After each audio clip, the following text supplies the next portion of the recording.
এবং যে গণতন্ত্রের জন্য 1971 সালে লক্ষ লক্ষ বাংলাদেশের মানুষ, তৎকালীন পূর্ব পাকিস্তানি, তারা জীবন দিয়েছিল। কেননা আমরা উপলব্ধি করেছিলাম যে পাকিস্তানের যে অবকাঠামো, সেই অবকাঠামোর ভেতরে গণতন্ত্র হতে পারে না।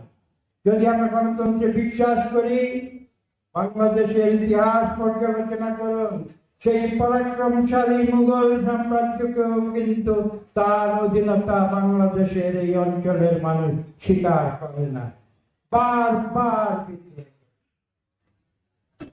পাকিস্তানের বিরুদ্ধে বিদ্রোহ করেছে, পাকশালকে তাড়িয়েছে বাংলাদেশের, কারণ তারা স্বাধীন ছিল। তারা কেন কারো অপশাসনের কাছে মাথা করে? কাজে আজকে যে 18 দফা এসেছে, সেই আজকের যে 31 দফা এসেছে, সেই 31 দফাকে উপলব্ধি করতে হলে এই পটভূমি আপনাদের প্রত্যেককে উপলব্ধি করতে হবে। আপনারা হয়তো জানেন, আজকে থেকে প্রায় 2 বছর আগে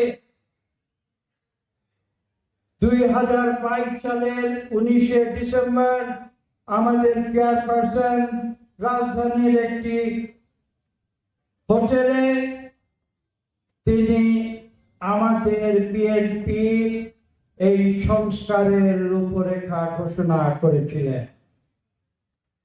কথাটি বলতে হয় এই কারণে যে আজকে আমরা দেখছি যারা বিখ্যাত লোক বড় বড় টেলিভিশনে বক্তৃতা দিচ্ছেন, বিগত বছরগুলিতে যখন বিএনপি নেতা কর্মীরা পুলিশ, এসবিডিবি নির্যাতনে যারা অতিষ্ঠ হয়ে গিয়েছিল, যাদের বিরুদ্ধে মিথ্যা মামলা দেওয়া হয়েছিল, 1,60,00,000 আসামি করা হয়েছিল, রাতে অন্ধকারে তারা ধান খেতে গিয়ে পালিয়ে যারা শুয়ে থাকতো পুলিশের অত্যাচারে, তাদের কথা ভাবুন। আজকে যারা সংস্কারের কথা বলছে, সেদিন কিন্তু তারা এই সংগ্রামে অনেককে দেখি না।